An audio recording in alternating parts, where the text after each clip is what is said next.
हाय दोस्तों, आपका स्वागत है हमारे यूट्यूब चैनल पर। आज हम लोग देखने वाले हैं ब्लॉकिंग मैकेनिज्म, जिसका एक और नाम है नॉन बिजी वेटिंग। ठीक है, तो बिजी वेटिंग आपको बहुत अच्छे से पता है। जब कोई प्रोसेस किसी कंडीशन को बार बार चेक करता है तो उसे बिजी वेटिंग सॉल्यूशन कहते हैं। और नॉन बिजी वेटिंग सॉल्यूशन इसका जस्ट अपोजिट ही हो गया, मतलब किसी कंडीशन को एक बार चेक करेगा बस, उसे नॉन बिजी वेटिंग या ब्लॉकिंग मैकेनिज्म कहते हैं। ठीक है, आपको पता है बिजी वेटिंग जो भी है वो हम लोग वाइल लूप से हम लोग मतलब जो लूप होता है वाइल लूप, उससे हम लोग मतलब इंप्लीमेंट करते हैं। ठीक है, और ब्लॉकिंग मैकेनिज्म कैसा होता है, मतलब नॉन बिजी वेटिंग, ये हम लोग इफ एल्स स्टेटमेंट से यूज करते हैं। तो चलिए हम लोग मतलब देखते हैं आगे।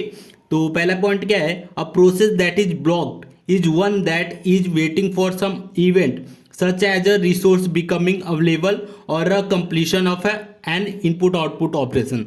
ये लंबा चौड़ा जो लिखा है उसको पहले मैं समझा देता हूं क्या होता है। ठीक है,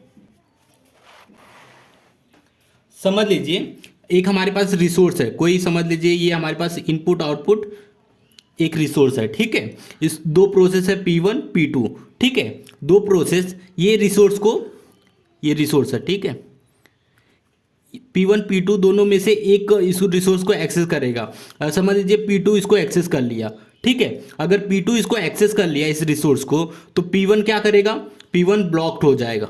ठीक है, और कब तक वेट करेगा, जब तक P2 इसको कंप्लीट नहीं कर देता। जब इसको ये छोड़ देगा कंप्लीट हो जाने के बाद इनपुट आउटपुट, तो P2 हटेगा, तभी जाके P1 इस पे रिसोर्स को लेगा। ठीक है, तो ये चीज होता है ब्लॉक्ड। तो यही ब्लॉकिंग मैकेनिज्म होता है। जब तक कोई दूसरा प्रोसेस P2 इसको इस रिसोर्स को छोड़ेगा नहीं, तब तक P1 प्रोसेस इसको एक्सेस नहीं कर पाएगा। तो ठीक यही होता है ब्लॉकिंग मैकेनिज्म। तो एक बार और देख लेते हैं। A process that is blocked is one that is waiting for some event such as resource becoming available। जब रिसोर्स हमारा जो अवेलेबल हो जाएगा तब, और या फिर कंप्लीट हो जाएगा तब जाके हमारा जो प्रोसेस है वो मतलब रिसोर्स को एक्सेस करेगा। ठीक है, दूसरा क्या बोल रहा है, blocking mechanism avoid wastage of CPU time. Wastage of CPU time कैसे अवॉइड करता है वो देख लेते हैं। समझ लीजिए ये हमारा जो एंट्री सेक्शन है, ठीक है, ये एंट्री सेक्शन है, ये क्रिटिकल सेक्शन है। ठीक है, और ये हमारा एग्जिट सेक्शन है। इन दोनों को मिला के हमारा क्या बोलते हैं, सिंक्रोनाइजेशन मैकेनिज्म। ठीक है, अब ये देखिए अगर P1 P2, ठीक है, दो प्रोसेस हैं, अगर P1 क्रिटिकल सेक्शन में चला गया है तो P2 क्या करता है, इस P2 वाइल लूप के जरिए, हम लोग वाइल जब लूप लगाते हैं तो इस कंडीशन को बार बार चेक करता है। ठीक है, अगर समझ लीजिए 10 यूनिट टाइम है, ठीक है, 10 यूनिट टाइम है, टाइम क्वांटम 10 है, तो एक यूनिट क्या करेगा, एक यूनिट ये वाइल लूप मतलब एक कंडीशन चेक करने में परफॉर्म करेगा कि कंडीशन मतलब क्रिटिकल सेक्शन फ्री है या नहीं है।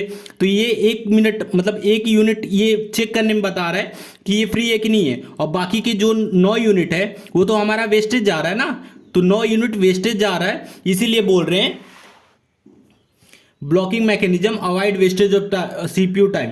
मतलब ये हमारा जो वाइल लूप वाला था ये हमारा क्या था, बिजी वेटिंग सॉल्यूशन था, और हम लोग ब्लॉकिंग मैकेनिज्म जस्ट इसका ऑपोजिट होता है। तो इफ एल्स का यूज करते हैं। इफ एल्स क्या करेगा, अगर समझ लीजिए इफ क्रिटिकल सेक्शन फ्री है, ठीक है, अगर क्रिटिकल सेक्शन फ्री है तो इफ कंडीशन चेक करेगा, फ्री है तो क्रिटिकल सेक्शन में चला जाएगा। और एल्स अगर हम लोग का कंडीशन समझ लीजिए क्रिटिकल सेक्शन नहीं यूज्ड में है तो उस टाइम पे क्या करेगा, एज कंडीशन बताएगा कि तू भाई स्लीप हो जा। ठीक है, ऐसा हम लोग मतलब मैकेनिज्म चलता है। तो इफ एल्स लगा के हम लोग चेक करते हैं, बस एक ही बार ये चेक करता है, अगर मतलब यूज में है तो भाई स्लीप कर देगा, और यूज नहीं है तो इफ लगा के क्रिटिकल सेक्शन में अंदर चला जाएगा। ठीक है, तो ये चीज को अवॉइड करने के लिए हम लोग blocking mechanism avoid wastage of CPU time. अब आपको समझ गया होगा। ठीक है, अगला हमारा पॉइंट क्या है, in a busy waiting we use while loop. जैसे कि आपको पता ही है अभी तक जितने हमने सिंक्रोनाइजेशन मैकेनिज्म देखा है वो सारे हमारे बिजी वेटिंग सॉल्यूशन थे। ठीक है, और उसमें हम लोग वाइल लूप का यूज करते हैं। और in a non busy waiting we use if else. ठीक है, तो हम लोग ये जो ब्लॉकिंग मैकेनिज्म है उसमें हम लोग क्या यूज करेंगे, इफ एल्स का यूज करेंगे। ठीक है, और क्या है, ब्लॉकिंग मैकेनिज्म इज यूज। जो ब्लॉकिंग मैकेनिज्म है वो कौन कौन से सिंक्रोनाइजेशन मैकेनिज्म में यूज होता है, पहला है स्लीप और वेकअप, दूसरा है सीमाफोर्स और तीसरा है मॉनिटर। तो ये तीनों हम लोग जो सिंक्रोनाइजेशन मैकेनिज्म है वो हम लोग देखने वाले हैं। ये सारे हमारे ओएस बेस हैं, ठीक है, ओएस बेस्ड है, ठीक है। अभी हम लोग ने यूजर मतलब सॉफ्टवेयर लेवल पे देख लिया, हार्डवेयर लेवल पे देख लिया, अब हम लोग ओएस लेवल पे देख लेते हैं। ओएस को हम लोग कर्नल भी बोलते हैं, ठीक है, तो कर्नल लेवल पे भी देख लेते हैं, ठीक है। तो यही था हमारा ब्लॉकिंग मैकेनिज्म। अगर वीडियो अच्छा लगा तो प्लीज़ वीडियो को लाइक और हमारे चैनल को सब्सक्राइब करें।